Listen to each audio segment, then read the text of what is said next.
अंब आ गए जी, अंब आ गए जी, केले आ गए जी, अमरूद आ गए जी, गोभी जी, अंबले अंबले अंबले। अस्सलामुअलैकुम जी। वालेकुम सलाम जी। भाजी की हाल है? ठीक ठीक हो? ठाक जनाब, तुसीं सुनाओ। अल्लाह का करम जी। ਕਿਹੜੀ ਸਬਜ਼ੀ ਜੀ ਇਸ ਵੇਲੇ ਤੁਹਾਡੇ जनाब सब्जी जी मेरे को आलू भट्ठे कद्दू भिंडियां ਤੋਰੀਆਂ पालक ਅੱਛਾ टोटल जनाब हो गए ਤੁਹਾਡੇ 450 रुपया हो गया जनाब। 450 ਤੇ ਦਿਹਾੜੀ ਮੇਰੀ ਲੱਗੀ ਹੈ 500 ਦੀ ਤੇ ਮਗਰ ਕਿ 50 ਘਰ ਵਿੱਚ ਆ ਕੇ ਖੜੀ ਹੈ। ਉਹ ਜਨਾਬ ਹੁਣ ਤੁਹਾਡੀ ਮਰਜ਼ੀ ਹੈ, ਭਾਵੇਂ ਬਚਾ ਕੇ ਲੈ ਆਇਓ ਤੇ ਭਾਵੇਂ ਉਹ ਵੀ ਮੈਨੂੰ ਦੇ ਦਿਓ। ਉਹਦਾ ਕੀ ਹੈ?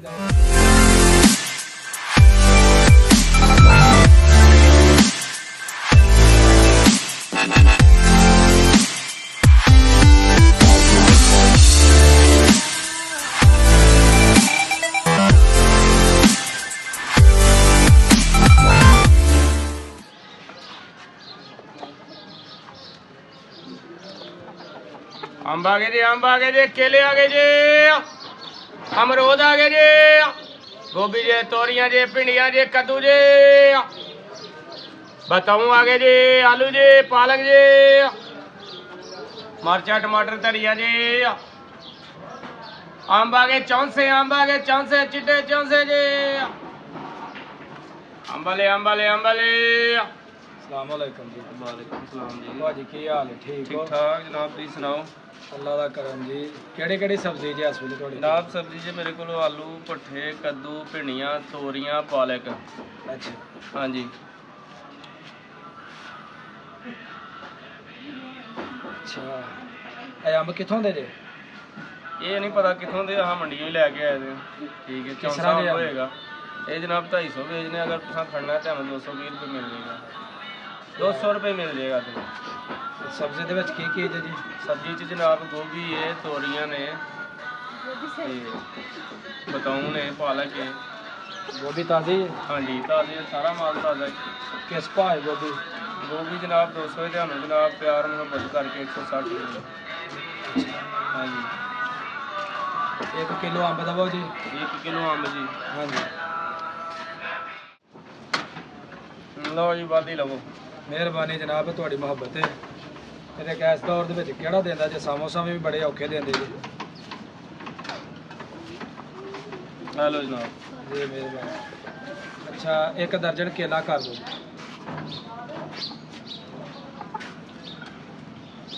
1 ਦਰਜਨ ਕੇਲਾ ਕਰ ਦਿਓ ਜੀ। ਤੇ ਕੇਲੇ ਦਾ ਕੀ ਰੇਟ ਜੇ? और केला भाई ਤੁਹਾਨੂੰ ਸਸਤਾ 100 रुपये दर्जन ਦੇ ਦਿਆਂ। ਹੁਣ 150 ਵੇਚਿਆ ਸਵੇਰ।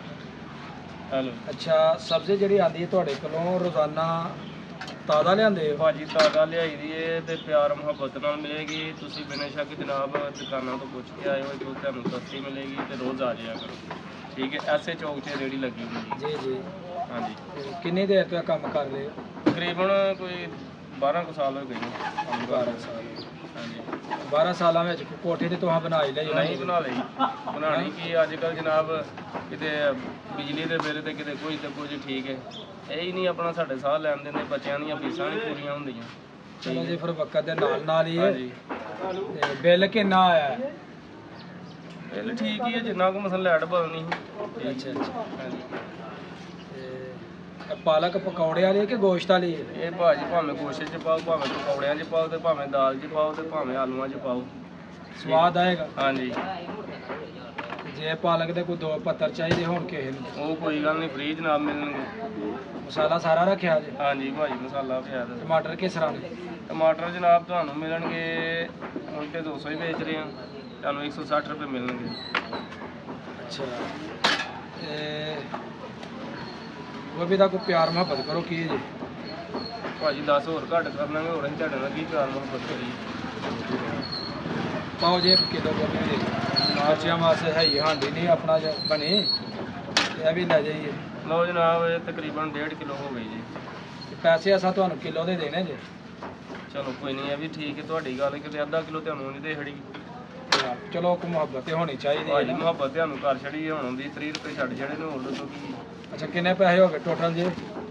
ਟੋਟਲ ਜਨਾਬ ਹੋ ਗਏ ਤੁਹਾਡੇ 450 ਰੁਪਇਆ ਹੋ ਗਿਆ ਜਨਾਬ। 450 ਤੇ ਦਿਹਾੜੀ ਮੇਰੀ ਲੱਗੀ ਹੈ 500 ਦੀ ਤੇ ਮਗਰ ਕਿ 50 ਘਰ ਵਿੱਚ ਆ ਕੇ ਖੜੀ ਹੈ। ਉਹ ਜਨਾਬ ਹੁਣ ਤੁਹਾਡੀ ਮਰਜ਼ੀ ਹੈ, ਭਾਵੇਂ ਬਚਾ ਕੇ ਲੈ ਆਇਓ ਤੇ ਭਾਵੇਂ ਉਹ ਵੀ ਮੈਨੂੰ ਦੇ ਦਿਓ। ਉਹਦਾ ਕੀ ਦਾਓਗੇ, ਦੇ ਦੋ ਉਹਦਾ ਵੀ ਕੁਝ। ਮਹਿੰਗਾਈ ਜਿਹੜੀ ਹੈ ਨਾ ਬੜੀ ਹੋ ਗਈ ਹੈ, ਮਹਿੰਗਾਈ ਨੇ ਆਮ ਬੰਦੇ ਹੈਲੋ ਨੂੰ ਜਨਾਬ, ਜਿਹੜਾ ਪੀ ਕੇ ਰੱਖ ਛੱਡਿਆ। ਹੈਲੋ ਜਨਾਬ, ਚਲੋ ਜੀ, ਇਹ ਤੁਹਾਡੀਆਂ ਮੁਹੱਬਤਾਂ ਨੇ ਜੀ। ਹੈਲੋ ਜੀ। ਲਓ ਜਨਾਬ, ਇੰਨੀ ਅਸੀਂ ਕਦੇ ਵਿਆਹ ਤੇ ਸਲਾਮੀ ਦੇਣੀ ਜਿੰਨੀ ਹੁਣ ਜਨਾਬ ਸਾਨੂੰ ਸਬਜ਼ੀ ਖੜਨੀ ਪੈਣ ਦੀ ਘਰ। ਉਹ ਭਾਜੀ ਤੁਹਾਨੂੰ ਤੇ ਇਹ ਖੜਨੀ ਪੈਂਦੀ ਜੀ, ਅਸੀਂ ਇਕੱਠੇ ਕਿੰਨੇ ਪੈਸੇ ਦੇ ਕੇ ਆਉਂਦੇ ਆ। ਉਹ ਭਾਜੀ ਤੁਸੀਂ ਲਾਂਦੇ ਵੀ ਤੇ ਹੁਣ ਜੀ ਹੋ ਨਾ, ਦਿਹਾੜੇ ਦੇ ਕਿੰਨੇ ਕੁ ਬਚਾ ਲੈਂਦੇ ਹੋ? ਕੁਝ ਵੀ ਨਹੀਂ ਬਚਣਾ, ਕੀ ਇਹ ਪੈਸੇ ਪੂਰੇ ਹੋ ਜਾਣ ਤਾਂ ਬੜੀ ਗੱਲ। ਲਓ ਜੀ, ਇਹ ਸਮਾਨ ਜਨਾਬ ਅਸਾਂ ਖਰੀਦਿਆ ਜੇ 500 ਰੁਪਏ ਦਾ, ਤੇ ਦਿਹਾੜੀ ਇੰਨੀ ਕੋਈ ਨਹੀਂ, ਘਰਾਂ ਦੇ ਖਰਚੇ ਜਿਹੜੇ ਨੇ ਨਾ ਉਹ ਨੇ ਬੇਬਾ, ਤੇ ਬੰਦਾ ਕਿਹੜੇ ਪਾਸੇ ਜਾਏ। ਜੇ ਇਸ ਤਰੀਕੇ ਦੇ ਨਾਲ ਮਹਿੰਗਾਈ ਹੈ, ਅਗਰ ਮਜ਼ਦੂਰੀ ਇਸ ਤਰੀਕੇ ਦੇ ਨਾਲ ਹੋਵੇ ਫਿਰ ਚਲੋ ਜੀ ਸਾਹ ਨਿਕਲਦਾ, ਨਹੀਂ ਤੇ ਇੰਜ ਸਾਹ ਨਿਕਲਣ ਵਾਲੀ ਗੱਲ ਕੋਈ ਨਹੀਂ। ਤੇ ਚਲੋ ਖੈਰ, ਹੁਣ ਜ਼ਿੰਦਗੀ ਤੇ ਗੁਜ਼ਾਰਨੀ ਅੱਲਾ ਨੇ ਜਿਹੜੀ ਦਿੱਤੀ ਹੈ। ਮਿਹਰਬਾਨੀ ਜਨਾਬ, ਬਹੁਤ ਸ਼ੁਕਰੀਆ ਜੀ। ਸ਼ੁਕਰੀਆ।